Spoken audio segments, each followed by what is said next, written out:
여러분 안녕하십니까? 한기대 박승철 교수입니다. 어, 이번 시간에는 타원곡선 공개키 암호에 대해서 공부를 해보겠습니다.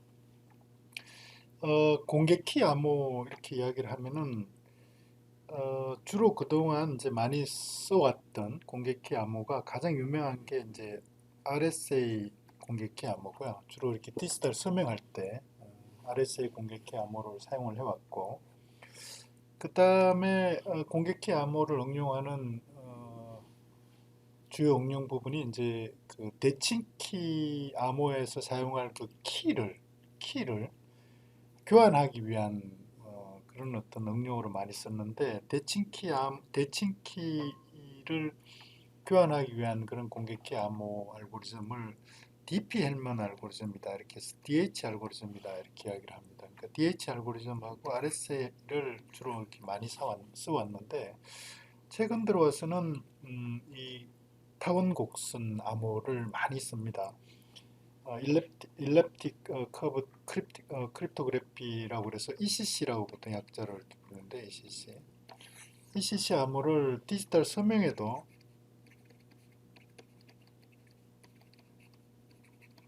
많이 써왔고요. 그 다음에 키 교환을 위한 공개키 암호 DP 헬먼에도 이렇게 많이 이렇게 응용을 해왔습니다. 특히 이 블록체인을 포함한 그 핀테크 응용, 그 다음에 어, 웹 보안을 위한 SSL 같은데 이런 데서 이렇게 주로 이렇게 ECC를 현재 많이 이렇게 도입을 하고 있습니다. 그래서 이번 시간에는 그 ECC 타운 곡선 공개키 암호의 기본 개념, 그리고 기존의 RSA 공개키 암호하고 비교해서 어느 정도 이렇게 강도가 센지 이런 부분을 먼저 한번 살펴보고요. 그 다음에 타원 곡선의 어떤 특징하고, 그 다음에 결국은 이제 타원 곡선 암호가 타원 곡선상에 있는 점에 대한 연산을 사용을 해서 이제 암호 연산을 하게 되는데요. 그래서 타원 곡선의 점 연산에 대해서 좀 공부를 하겠습니다.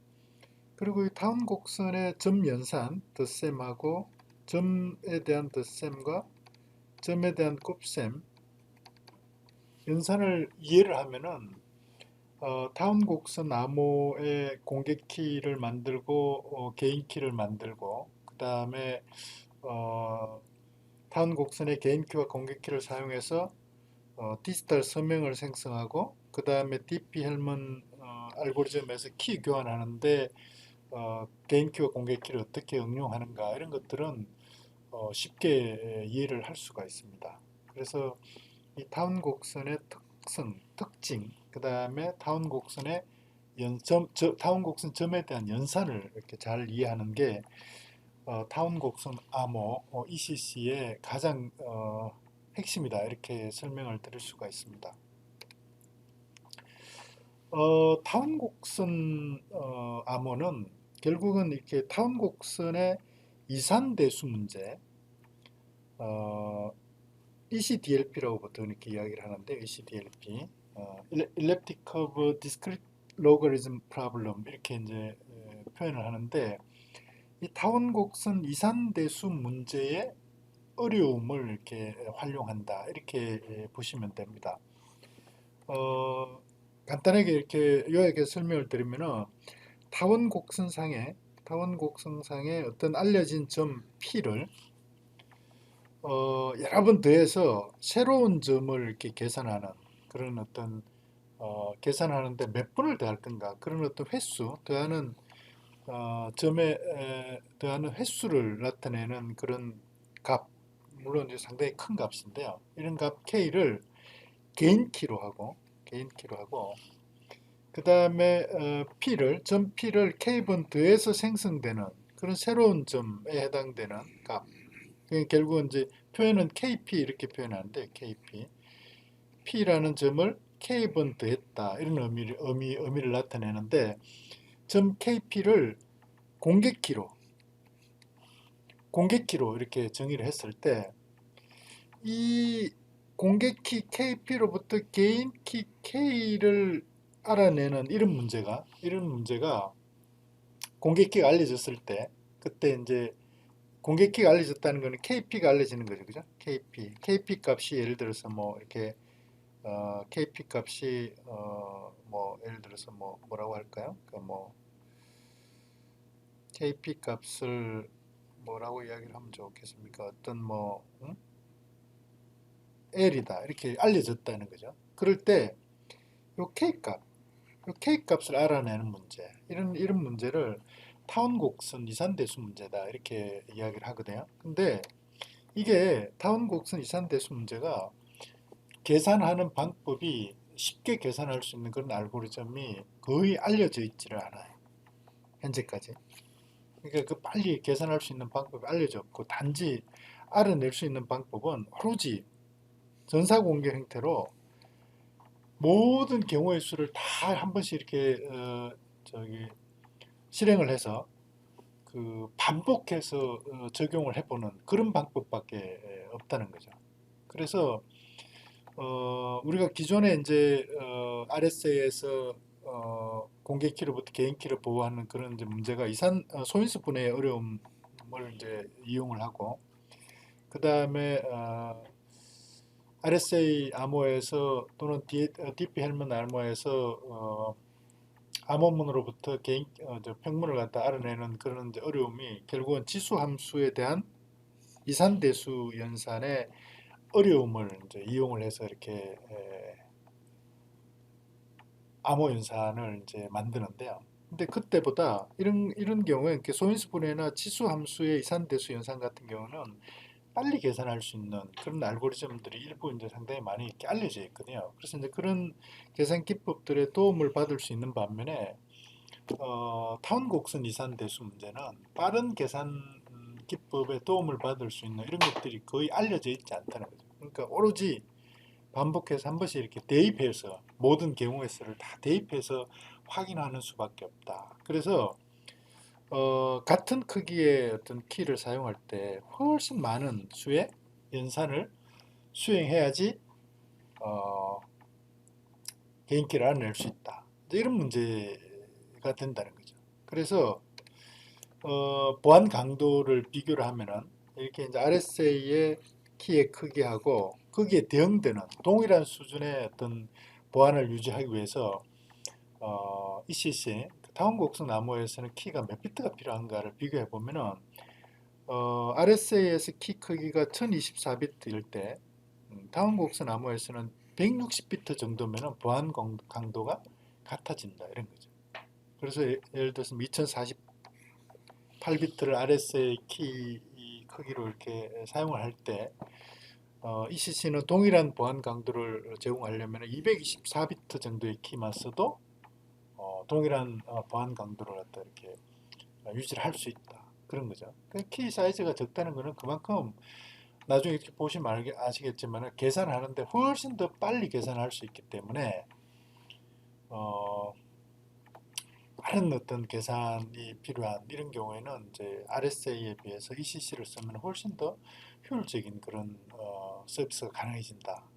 훨씬 더 우수한 성능의 서비스를 제공할 수 있다. 이런 의미가 되는 거잖아요. 그러니까 최근 들어와서 특히 핀테크 같은 데인데, 그러니까 이 트랜잭션의 수가 아주 이렇게 많아서 단위 시간에 처리해야 될 그런 트랜잭션 수가 많은 이런 경우에 이제 RSA 대신에 ECC 타운 곡선 암호를 이제 많이 쓰게 된다 그런 이야기죠.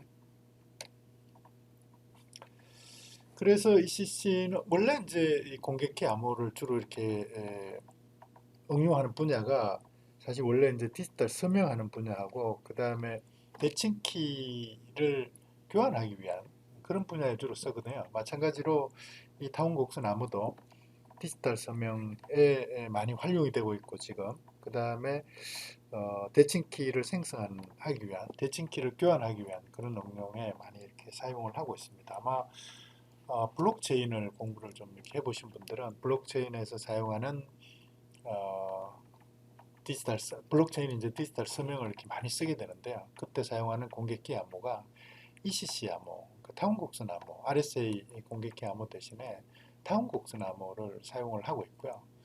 그 다음 SSL에서도 이렇게 결국은 그 웹 브라우저하고 웹 서버 간에 모든 정보를 이제 암호화해서 보내게 되는데, 그러면은 키를 웹 브라우저하고 웹 서버 사이에 키를 갖다 서로 이렇게 대칭 키를 교환해야 되잖아요. 그때 대칭 키를 교환할 때 사용하는 알고리즘 공개 키 암호 기법이 DP-헬먼 알고리즘인데요. DP-헬먼 알고리즘인데, 이 DP-헬먼 알고리즘에서 공개 키를 만드는 그런 기법을 기존의 DP-헬먼, 그러니까 전통적인 DP-헬먼 알고리즘은 그 모듈로 지수 연산을 사용을 해서 공개키를 만들거든요. 근데 이제 그러면은 이제 지수 연산을 계산하는데 이제 시간이 많이 걸려서 이제 아무래도 성능이 이제 떨어지는 그런 문제가 있었는데, 공개키를 공개키와 개인키를 타운 곡선 암호를 쓰면은 훨씬 작은 그런 크기의 키를 사용을 할 수 있기 때문에 계산량을 줄일 수 있고, 그래서 성능을 갖다 높일 수 있기 때문에 웹 브라우저 웹 서비스의 보안에도 ECC 타운 곡선 암호를 많이 쓴다, 이렇게 보시면 됩니다. 자, 타운 곡선이라는 게 뭔가 간단하게 좀 설명을 하면은 기본 방정식이 이런 건데요. y의 이성은 x의 3승 플러스 ax 플러스 b, 이게 이제 기본 방정식인데요. x축의 2차, y축의 2차, x축의 3차인 그런 특수한 방정식인데, 이런 방정식 중에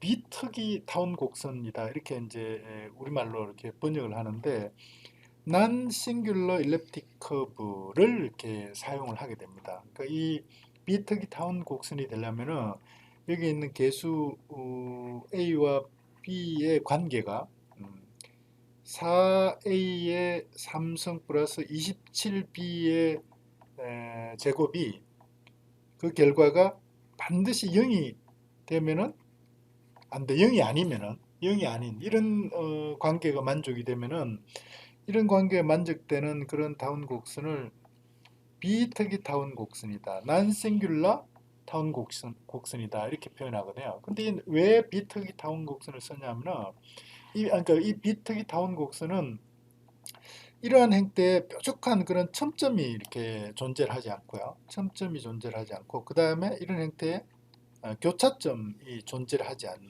그런 타운 곡선이면서, 반드시 x축상에서 있잖아요. x축상에서, 이 x축상에서, 이 x축상에서 y의 값이 정확하게 이렇게 대칭이 되는, 반드시 여기에 y 값이 대응될 이런 점이 하나 있으면은, 어떤 x에 대한 y 값에 해당될 이런 점이 하나 있으면은, 여기에 대응되는 위치에 반드시 동일한 그런 점이 반드시 존재한다, 이런 어떤 대칭성, 완벽한 대칭성을 가지는 그런 특징이 있어요. 그리고 이 곡선상에 두 점 P하고 Q를 직선으로 이렇게 연결했을 때 반드시 하나의 점 R을 연결하게 된다, 이런 특성을 가진다는 거죠. 그리고 이때 P하고 Q가 동일한 점이라도 상관없다는 거죠. 그래서 예를 들어서 여기에 P가 있고 Q가 있을 때 P와 Q를 연결하는 이 직선을 그리면 반드시 이 타원 곡선상에 R이라는 다른 점을 반드시 하나 이렇게 만나게 된다, 이런 특성을 갖다 이렇게 가진다는 거죠. 그리고 이 P와 Q가 동일한 점일 때도 동일하게 해당된다, 이런 건데, 예를 들어 이런 거죠. 이 점이 예를 들어 이런 식으로, 여기가 이 P와 Q가 같으면 이제 P라는 점 두 개, 동일한 점 두 개를 연결했을 때도 반드시 그 직선이 타운 곡선사의 하나의 점을 만나게 된다, 이러는데, 이렇게 하는데, 그때 이 직선은 뭐냐면, 이 직선은 이 점 P에서 이 타운 곡선에 대한 탄젠트 값, 그러니까 접선이 된다, 이런 거죠. 접선, 탄젠트가 된다, 접선이 된다. 그래서 그 접선을 그으면은 반드시 그 접선이 타운 곡선상의 다른 어떤 한 점과 만나게 되는 그런 어떤 특성을 가지게 되는 그런 타운 곡선을 만들어낸다는 거죠. 그런 타운 곡선을 비특이 타운 곡선이다 이렇게 이야기를 한다는 거죠. 그래서 이제 그 타운 곡선 암호가 타운 곡선상에 있는 어떤 점에 대한 덧셈 연산하고 그 점에 대한 스칼라 곱셈 연산을 이용해서 이제 암호 연산을 하게 되는데, 이런 암호 연산을 할 때 비특이 타운 곡선을 이용하면 이제 우리가 필요로 한 암호 연산에 필요로 하는 그런 이제 성질을 만족하는 그런 연산을 정의를 할 수 있다. 이런 의미가 된다는 거죠. 자, 그래서 사실은 이제 우리가 암호 연산에 사용할 그 타운 곡선 연산이 타운 곡선상에 있는 어떤 점에 대한 연산인데요. 그래서 타운 곡선의 점이라는 게 뭔가? 점 P가 있으면은 이 점 P는 x축상의 값 x하고 y축상의 값 y의 좌표, 이 좌표를 나타내지는 그런 어떤 점을 이제 의미한다 이렇게 보시면 되고요. 그리고 y축의 값이 0인 점, 예를 들면 이런 거죠, 그죠? y축의 값이 0인. 예를 들면 이런 점은 이제 y축의 값이 0이잖아요. 이런 점은 이제 0점이 된다는 거죠, 0점. 이렇게. x 값은 있는데 y의 값이 0인 이런 점을 이제 0점이다 이렇게 정의를 했고요. 이렇게 정의를 하는 겁니다.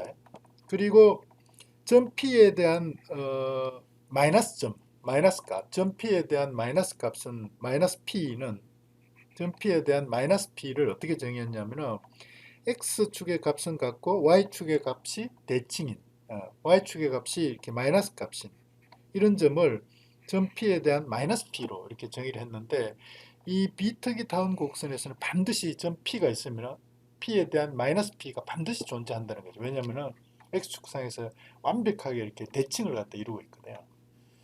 그래서 이런 식으로 이렇게 점을 정의를 하고, 그래서 타원 곡선상에서 점 두 개의 점을 덧셈을 한다 이렇게 할 때 덧셈을 정의를 하게 되는데, 그 덧셈 정의의 기본이 뭐냐면은 두 점 P와 Q를 연결하는 직선을 연결하면은 반드시 다른 점 하나 R이 이렇게 만난다고 그랬잖아요. 이런 식으로, 그죠? 이런 식으로 이렇게 두 개의 점 P와 Q를 연결하면 반드시 타원 곡선상에 하나의 점 R을 같이 만나게 되는데, 이 점 세 개 P와 Q와 R을 더하면 그 점이 그 값이 0이다. 이렇게 정의를 한다는 거죠. 이렇게 정의를 한다. 이렇게 정의를 한다. 그러면은 P 점 Q 점 그다음에 R 점을 더하면 이 점 더하면 이게 0이잖아. 그 0이 된다는 거잖아요. 그러면은 어떻게 되냐면은 P하고 Q를 더하면은 이거는 마이너스 R이 되겠죠. 그죠? 마이너스 R. 마이너스 R은 뭐냐면은 이 R점의 대칭점이거든요. X축의 대칭점. 이게 이제 마이너스 R이 되는 거죠. 이게 마이너스 R. 그러니까 점 P와 점 Q를 더하면은 그 결과가 뭐가 되냐면은 그 점 P와 Q를 직선으로 연결했을 때 만나게 되는 R점에 대한 마이너스 R 값. 이게 P와 Q를 더한 값이 된다. 이렇게 정의가 된다는 거죠. 그래서 P와 Q를 더한 값은 P와 Q를 직선으로 연결했을 때 만나는 점에 마이너스 마이너스 P, Y 값에 해당되는 마이너스 R이 더한 값이 된다. 이렇게 정의가 된다는 거죠. 그리고 또 어떻게 정의하냐면은 R과 R에다가 마이너스 R을 더하면은 이게 R 마이너스 R로 이렇게 정의를 하고요. 이 R과 R을 연결하는 그 직선을 그으면은 그 직선이 만나는 그 점, 요 값이 된다. 0점이 된다. 이렇게 정의를 한다는 거죠. 0점이 된다. 근데 결국은 사실은 이게 이제 좀 더 세부적으로 들어가면은 Y축에 그러니까 R과 마이너스 R을 연결하는 이런 직선이라는 거는 Y축에 평행한 직선이 되는 거거든요. Y축에 평행한 직선은 Y축에 평행한 직선이 만나는 점을 사실은 무한점으로 이렇게 정의를 하고, 무한점에 대칭되는 점을 0점으로 이렇게 정의를 하면은 사실 이제 이 R과 마이너스 R을 더하면은 그게 이제 0이 된다. 왜냐하면 R과 마이너스 R이 무한점에 이렇게 무한점을 이렇게 통과하기 때문에 무한점에 대한 대칭점을 이제 0으로 이렇게 하면 이 값이 0이 된다. 이렇게 정의를 한다는 거거든요. 이렇게 정의를 한다는 겁니다. 덧셈 연산을 연산해서. 그리고 이 두 점에 대한 덧셈 연산은 사실은 이 점이 동일한 점일 때도 그대로 이렇게 적용이 되는 거예요. 그러니까 두 개의 점을 더하면 P와 P, 이 같은 점일 때 동일 점을 더하면 이걸 갖다 2P라고 이렇게 정의를 하고요. 이때 요 2P는 P와 P에 대한 그 점 P 요 위치에서 타원 곡선에 대한 접선을 그었을 때 접선이 만나는 점 요거거든요. 접선이 만나는 점, 요 점에 대한 대칭점. 그러니까 이게 되는 거잖아요. 요거. 이게 뭐냐면 이게 P와 P를 더했을 때 그 2P에 해당되는 값이 된다는 거죠. P와 P를 더한 점이 된다. 더하면 반드시 그 값은 다운 곡선상에 이렇게 반드시 존재하는 그런 점이 되고 그 점을 2P라고 이렇게 이제 정의를 한다는 거죠. 이렇게 정의를 하고 있습니다. 곱셈을 어떻게 정의하는가? 곱셈.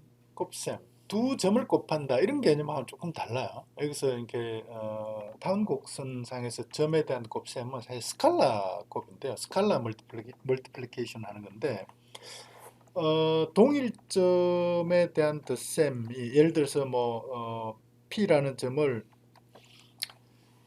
K번 더한다. K번 더한다. 이러면은 이 K번 더한다는 걸 갖다 어떻게 정의를 했냐면은 P라는 점에 대해서 K번 곱한다. 이렇게 정의를 했다는 거죠. 그래서 이걸 갖다 뭐라고 하냐면 점 P의 K 스칼라 곱이다. 이렇게 정의를 한 거예요. 그래서 사실은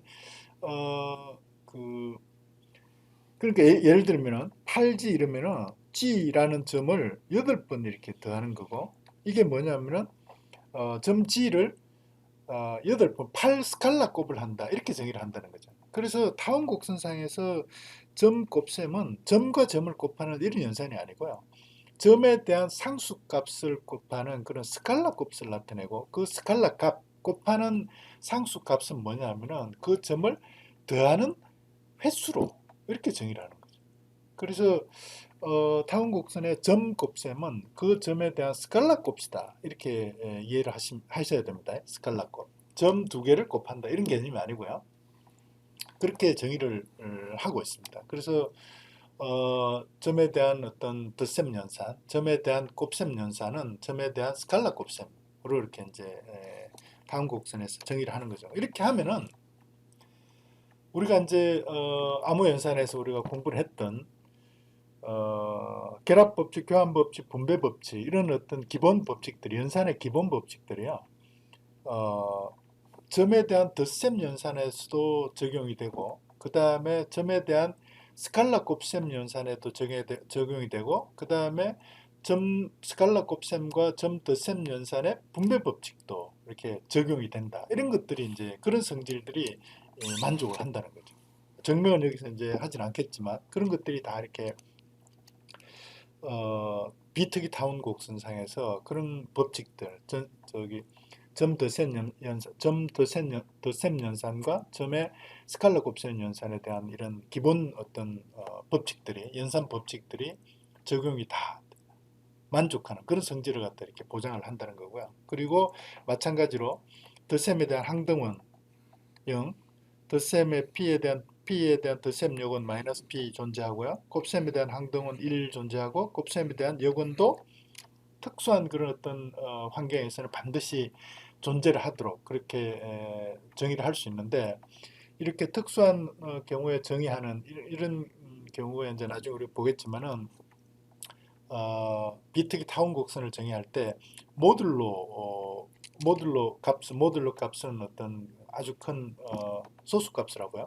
모듈로 P에 대한 타운 곡선 형태로 이렇게 이제 정의를 하면은 곱셈에 대한 여건도 반드시 존재하게 이렇게 이제 정의를 할 수 있다. 이런 것들이 이제 증명이 되어 있는 거죠. 그래서 이 기본 법칙 예를 들면요. 이렇게 3G 그러니까 G를 3번 더한다 이런 이제 의미라고 그랬잖아요. G에 대한 3스칼라곱 이런 의미인데 이게 뭐 G에 대한 G를 3G 이렇게 표현하면은 이거는 그 g를 갖다 이렇게 더하는 순서를 바꿔도 동일한 어떤 값이 된다 이런 거죠. 앞에 있는 두 개의 g를 더해서 2g를 만들고 그 다음에 거기에 g를 더하는 거랑 g에 대해서 다 뒤에 있는 두 개의 점 g를 더해서 2g를 만든다고 해서 더해도 동일하다는 거죠. 그래서 덧셈에 대한 결합법칙 성립하고요. 그 다음에 덧셈에 대해서 교환법칙 당연히 성립하고 2g를 계산하고 g를 더한 거랑 g에다가 2g를 더한 게 같은 값이 이렇게 같은 값이 된다. 이런 어떤 덧셈에 대한 교환법칙 어, 어, 보장이 되고 그 다음에 덧셈과 스칼라곱에 대한 분배법칙 2 플러스 2 4g는 2g 플러스 2g하고 이렇게 같아진다. 그 다음에 스칼라 곱셈에 대한 교환법칙도 성립되고요. 6g는 2g 그러니까 점 g를 두 번 더해가지고 거기에 대해서 그 2g를 세 번 더하는 이런 형태로 구한 거랑 그 다음에 g를 세 번 더해서 그 점 세 번 더한 3g를 두 번 더한 이런 형태로 구한 값이 결국은 6g로 값이 동일하게 된다 이런 거죠. 그리고 스칼라에 대한 곱셈에 대한 결합법칙도 성립하고 이런 것들이 다 이렇게 이제 보장이 된다는 거죠. 비트기 다운 곡선의 점 연산에 대해서. 그래서 사실 이제 이런 어떤 점에 대한 그 다운 곡선의 점의 덧셈 연산과 스칼라곱 연산의 성질들, 연산의 기본 성질들을 이용하면 아주 이제 그 스칼라 곱셈 점의 스칼라 곱셈 연산에 대해서 연산을 아주 이렇게 빨리 할 수 있는 그런 이제 빨리 할 수 있는 그런 알고리즘들을 만들어낼 수가 있는데요. 그런 알고리즘을 사실 어, 그러니까 그런 연산을 더블링한다 이렇게 이야기를 하는데 예를 들면 이런 거죠. 내가 사실은 이제 계산하고 싶은 게 8G를 계산하고 싶어요. 8G.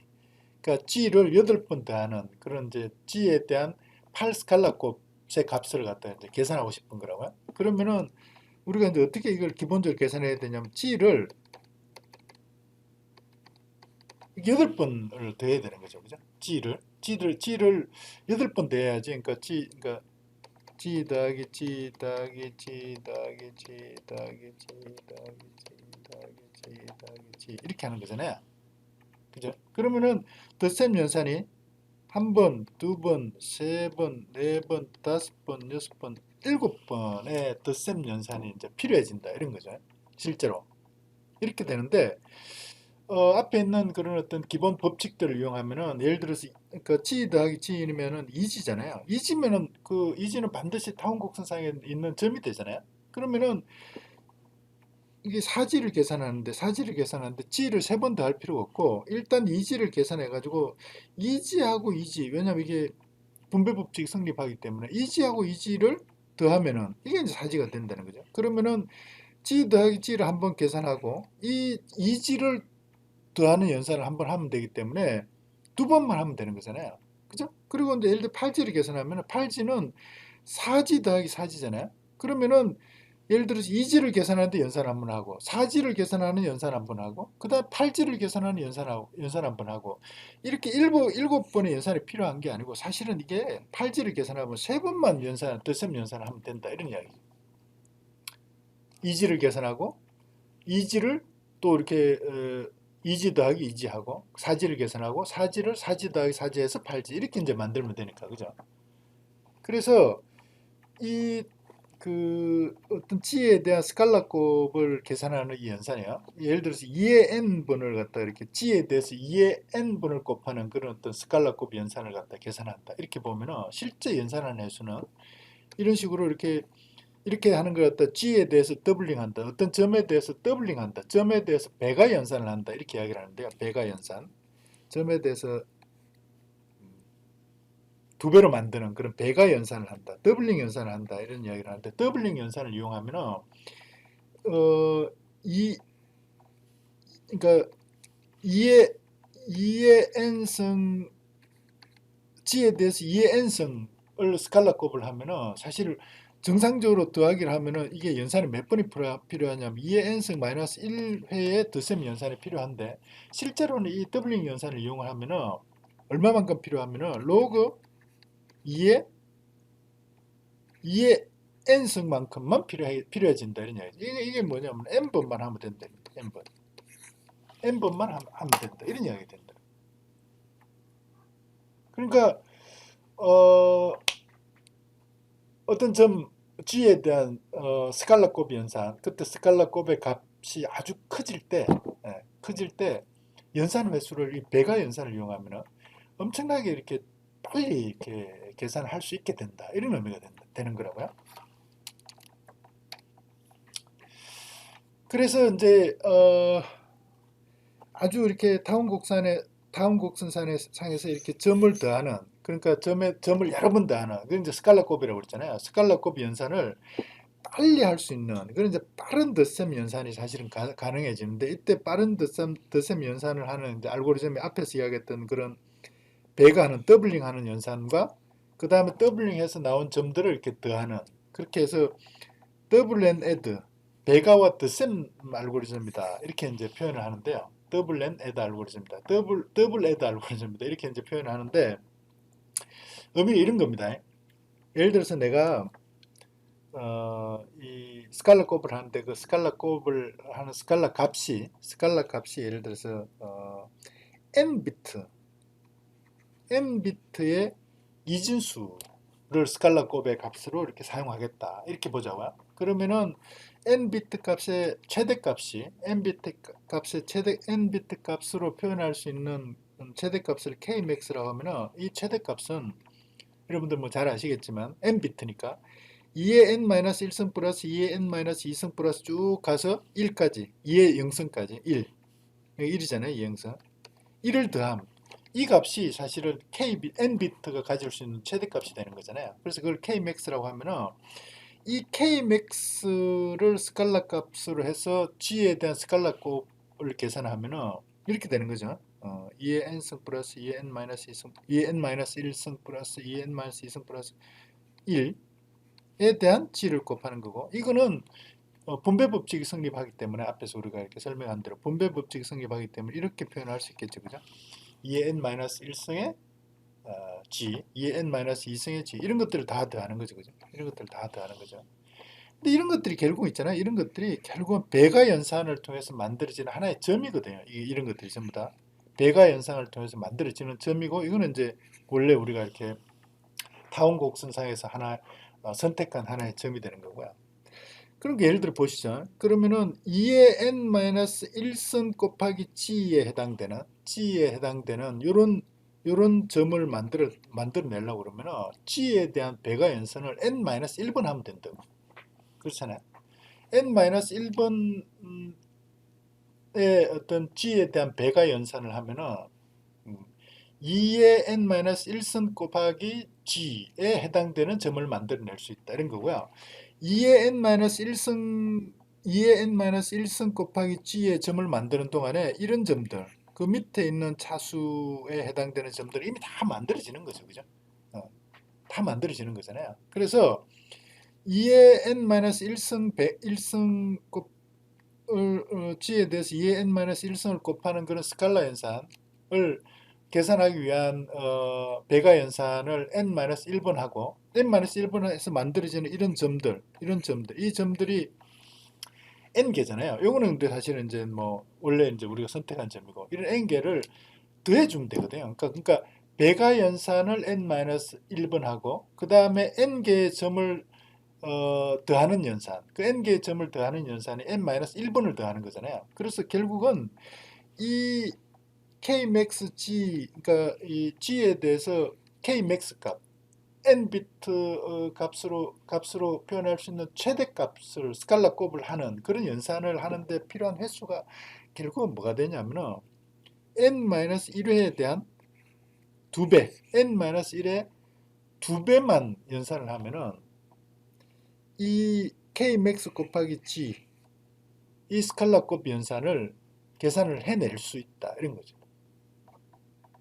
그러니까 실제로는 우리가 더하려면 실제로 우리가 더해야 되는 거는 뭐냐면, 최대로 우리가 더해야 되는 건 횟수는 2의 n 마이너스, 사실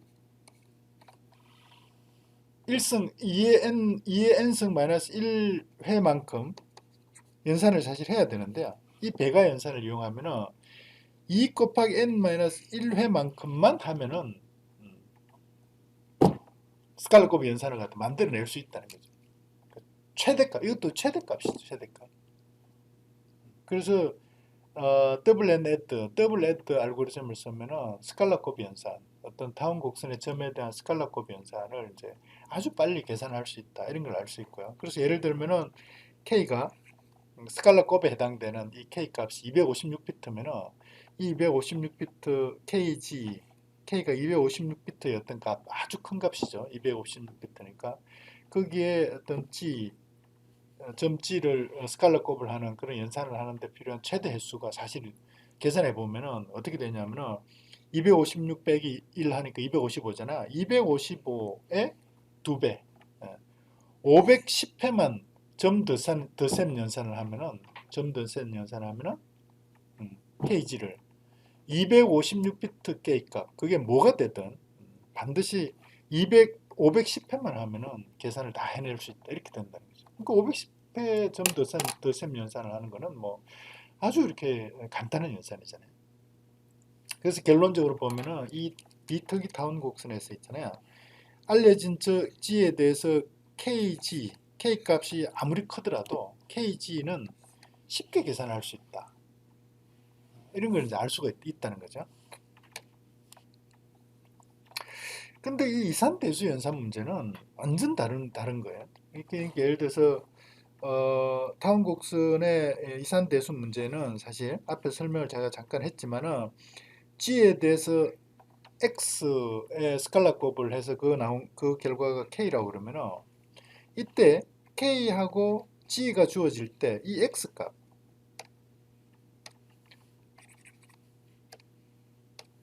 K하고 G 값이 주어질 때 이 X 값을 계산해내는 문제, 이런 문제를 타운 곡선의 이산대수 문제라고 이렇게 이야기를 하는데, 이 타원 곡선의 이산대수 문제는 이 알려진 점 G로부터 있잖아요. 점 K로부터 점 G를 빼는 연산을 계속 반복하는 방법 외에는 그 K 값을 알아낼 수 있는 그런 방법이, 알려진 방법이 없다는 거예요.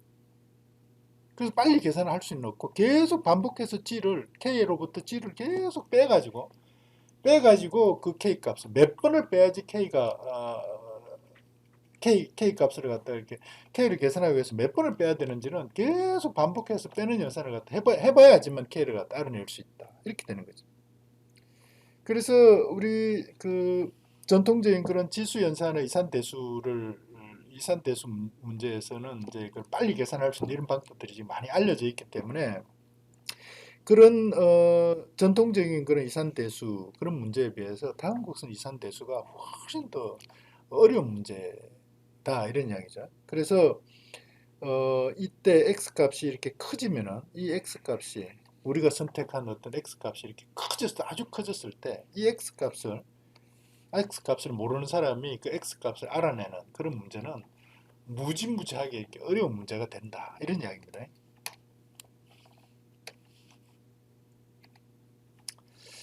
그래서 이제 앞에 우리 타운곡선 암호에서 제가 이런 성질을 설명할 때 여러분들이 대충 이렇게 눈치를 채셨겠지만은, 이런 어떤 성질들을 설명할 때 눈치를 채셨겠지만은, 이 성질을 만족하고 그 다음에 또 하나, 근데 암호 연산에 이렇게 타운곡선의 연산을 갖다 적용하려고 그러면 그 연산의 결과가 반드시 일정한 크기 이내에, 그러니까 어떤 그걸 갖다 이제 클로즈라고 그러는데, 이게 폐쇄성이 반드시 보장이 되어야 되는 거거든요. 그 어떤 연산을 적용했을 때 그 결과값도 그 주어진 집합 내에, 유한 집합 내의 값으로 이렇게 계산이 되는 그런 경우에만 사실 타운곡선, 그러니까 그 암호에다 이렇게 적용할 수 있다, 이렇게 이제 설명을 드렸었잖아요. 우리 그 암호 수학을 갖다 공부할 때. 그래서 이 타원곡선에 대한 점 연산도 다 암호에다 이렇게 암호 연산에다 쓰려고 그러면은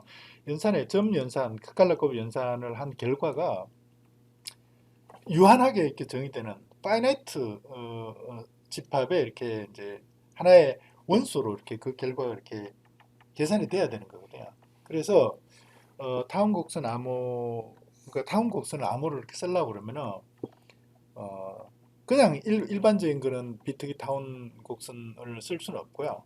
모듈로 P의 타운 곡선 방정식을 이제 사용을 해야 돼요. 그때 모듈로 P 할 때 이 모듈러 값에 해당되는 P는 이제 당연히 그 소수값이 돼야 되고요. 그래서 어, Y의 2성 모듈러 P는 X의 3성 플러스 AX 플러스 B의 모듈러 P 한 요 방정식, 이런 방정식을 모듈러 P의 타운 곡선 방정식이다 이렇게 이야기를 하는데, 이때 이제 P 값은 소수값이 되고, 물론 아주 큰 이제 소수값이 되는데, 이런 모듈로 P 타운 곡선 상에 있는 어떤 점 G에 대해서 덧셈 연산과 스칼라 곱셈 연산을 하면은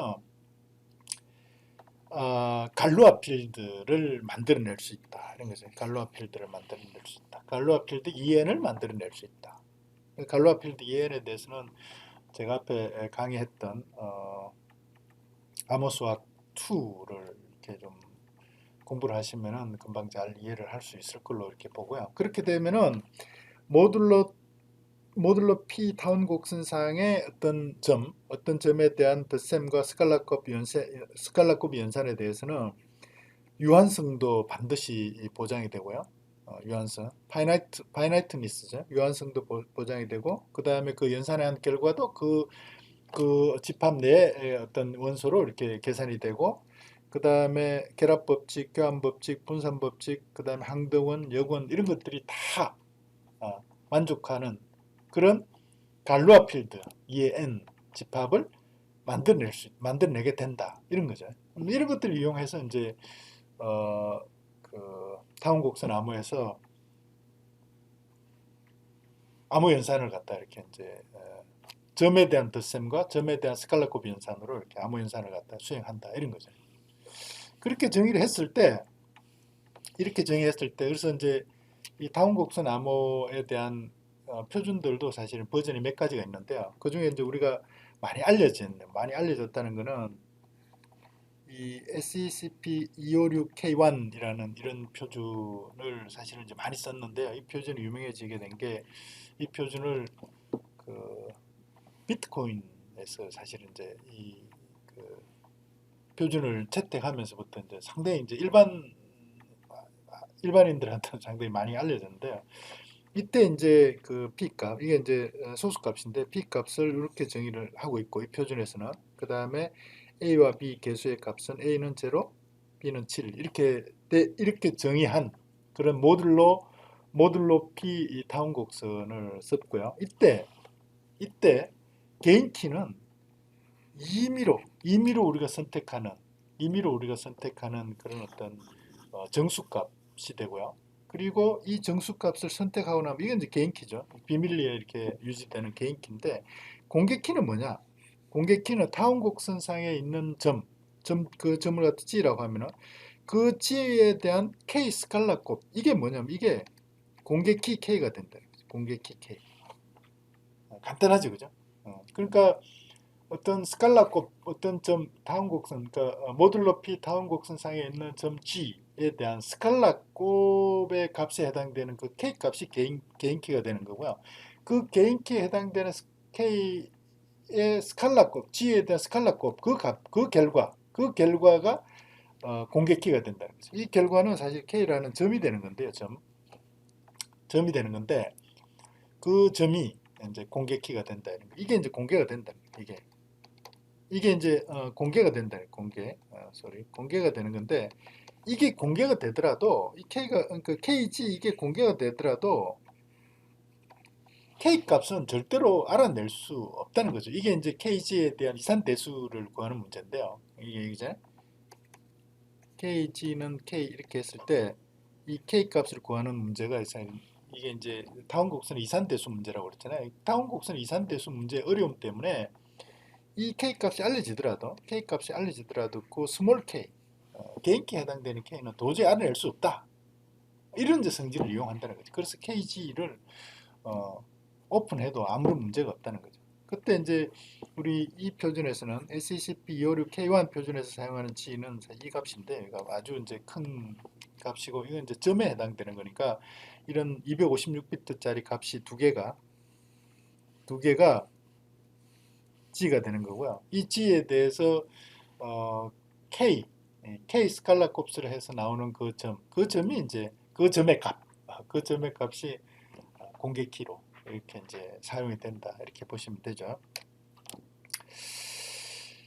그래서 여기서 보시는 것처럼 우리가 앞에 그 점에 대한 다운 곡선, 그 다운 곡선의 그러니까 모듈러 P 다운 곡선의 점 연산, 점에 대한 덧셈 연산과 그때 점의 이제 덧셈 연산이 사실 더블링 연산인데요. 더블링 동일 점에 대한 이제 덧셈 연산을 하기 때문에 더블링 연산인데 그 연산과 스칼라곱 연산을 이해를 하면은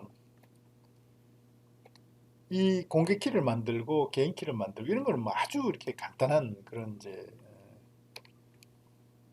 연산으로 이렇게 계산이 된다 이런 거라고요. 그래서 타원 곡선에 그런 식으로 타원 곡선 암호에서 개인 키와 공개 키가 만들어지면은 이 개인 키와 공개 키를 이용해서 이제 디지털 서명을 만들고 그 다음에 DP-헬먼 알고리즘의 키 교환에 이제 사용을 하게 되는데요. 그러니까 우선 먼저 타운 곡선 암호를 써서 디지털 서명을 어떻게 하는지에 대해서 간단하게 좀 소개를 하겠습니다.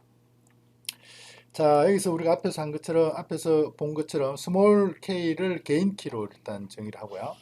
그 다음에 k에다가 알려져 있는 점 g를 스칼라 곱한 요 값을 공개 키로 하고 이 공개 키를 라지 k라고 이렇게 이제 표현을 해보죠. 그리고 우리가 디지털 서명을 할 그런 메시지, 서명 대상이 되는 메시지를 m이라고 이렇게 표현을 하겠습니다. 그러면은 요 개인 키와 공개 키 메시지만 가지고 서명을 하는 건 아니고요.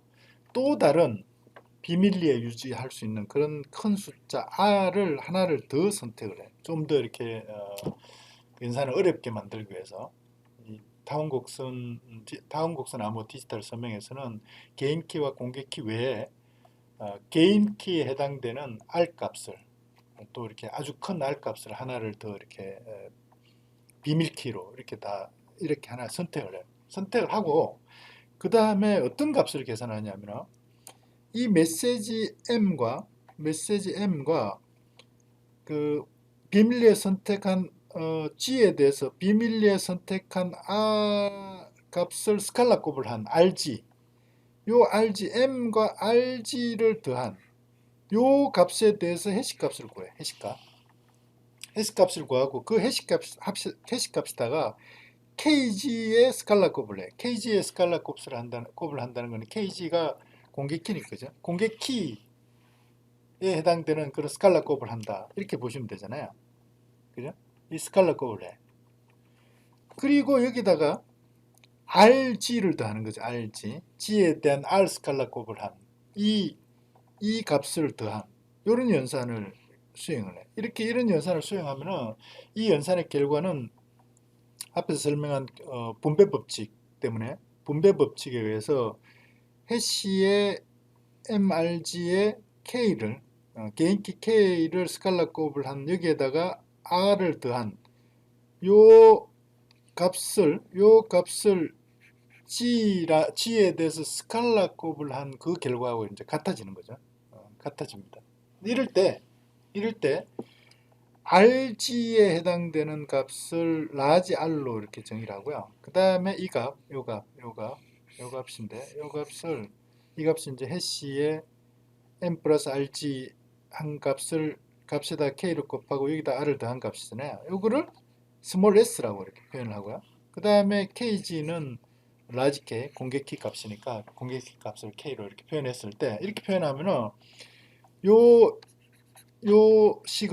이 식은 이렇게 바뀐다는 거죠. 이렇게 해시의 MR 한 거에다가 K, 공개 키를 갖다 이렇게 공개 키를 스칼라 곱한, 공개 키를 곱한 요 값에다가 R 값을 더한 이 값이 되는 거. 이 왼쪽 항은 이렇게 바뀌게 되고 오른쪽 항은 이 값이 S니까 그죠? 이 값이 S니까 SG 이렇게 이제 바뀌잖아요. SG.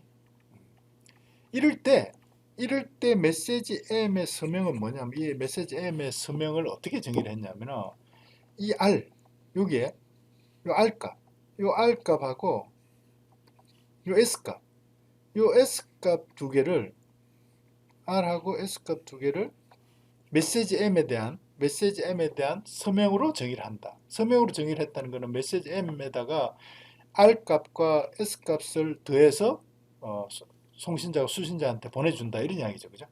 그러니까 메시지 M을 보낼 때 이 R 값하고 S 값을 뒤에다가 덧붙여가지고 보낸다, 이런 거죠. 그러면은 수신하는 쪽에서는 서명을 확인할 때 이 메시지 M을 받았으면은 그 수신한 메시지를 갖다 이렇게 M-라고 보면은 M-를 넣어가지고 동일하게 요 식에다가 M-를 넣어가지고 계산을 하는 거죠. 계산해가지고 M-하고 R에 대한 해시값을 더하고 여기다가 K를 곱해가지고 여기다가 그 R을 더한 이 값이 SG 값하고 같은지 안 같은지를 비교를 해서 이게 같으면은 서명이 성공된 거다. 이 서명이 송신자가 만든 서명이 맞다. 이렇게 확인하겠다는 거죠. 왜 그게 성립을 하는가? 이렇게 성립하려고 그러면은 이런 거잖아요. 이 가능하다는 이야기는 이 서명에 해당되는 R에 대한 위조 서명 R-하고 S에 대한 위조 서명 S-를 어떤 경우에도 공격자가 만들어낼 수 없다는 걸 갖다 이렇게 증명을 하면 되는 거잖아요. 그러면은 이 R-가 사실은, 그러니까 원래 R이 RG였잖아요. RG가 이게 R이었잖아요. 이게 R이 아니면서, 그러니까 R을 갖다 알아낸다는 이야기는 RG를 계산할 수 있어야 되는데, RG를 계산하려면은 이 R 값을 알아내야 되잖아요. 이 R 값을 알아내는 거는 타원 곡선의 이산대수 연산의 어려움 때문에 이 R 값을 추론하는 것은 불가능하다는 거죠, 계산적으로. 그래서 R을 도저히 알아낼 수 없기 때문에 공격자는 RG 값을, 서명의 일부에 해당되는 RG 값을 도저히 이렇게 추론할 수 없다, 이런 이야기가 되는 거예요. S도 마찬가지예요. S도 사실은 이렇게 계산이 되는 건데, 이렇게 계산이 되는 건데, R과 K를 알아내는 게 이산대수, 그러니까 다운곡선의 이산대수 연산의 어려움 때문에 이런 거는 뭐 불가능하다는 거죠. 그래서 공격자가 아무리 노력을 해도 R과 S, 서명에 해당되는 R과 S 값을 갖다 이렇게 추론해서 만들어낼 수 없기 때문에 음, 그 위조 서명을 이렇게 만들 수가 없다는 거죠. 그래서 수신자는 이 연산이 성립하면은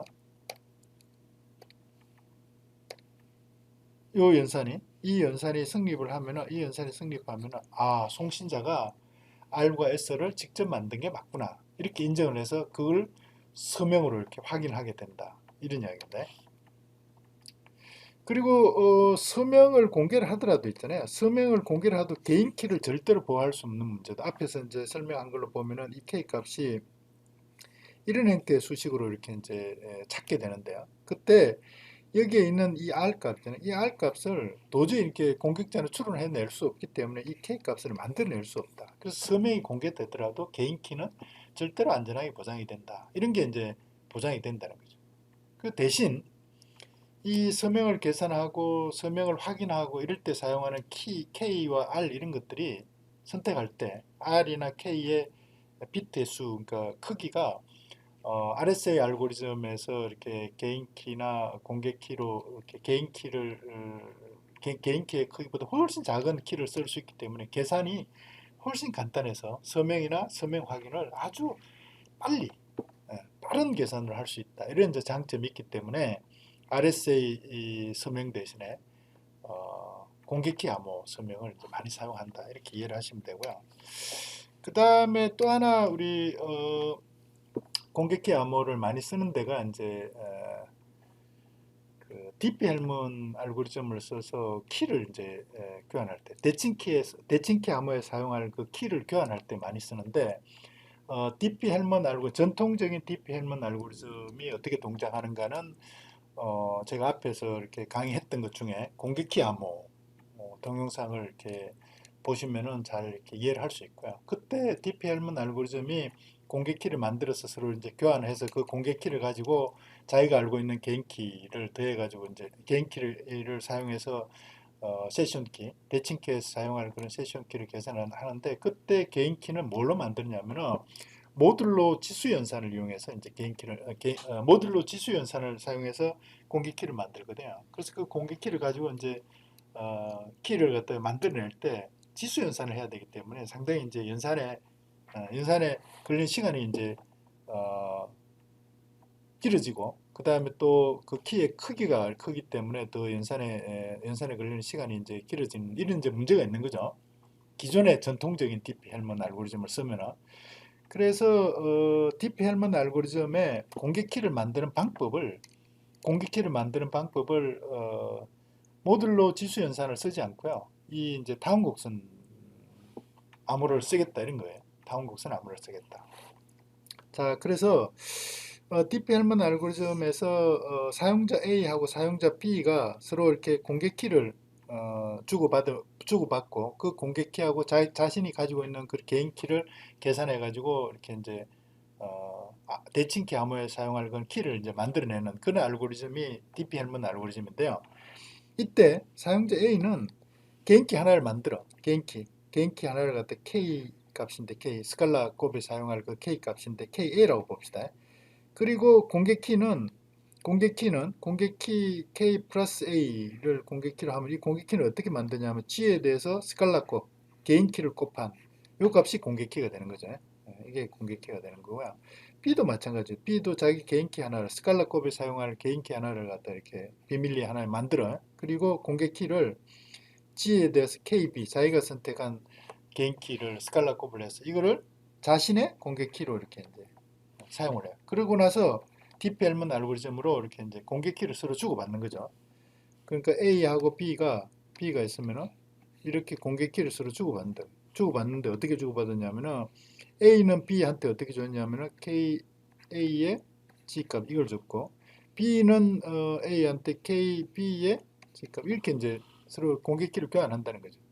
근데 B는 자기의 개인 키를 가지고 있잖아요. 그죠? K, B, 자기 개인 키를 가지고 있고, A는 자기의 개인 키 K, A를 가지고 있죠.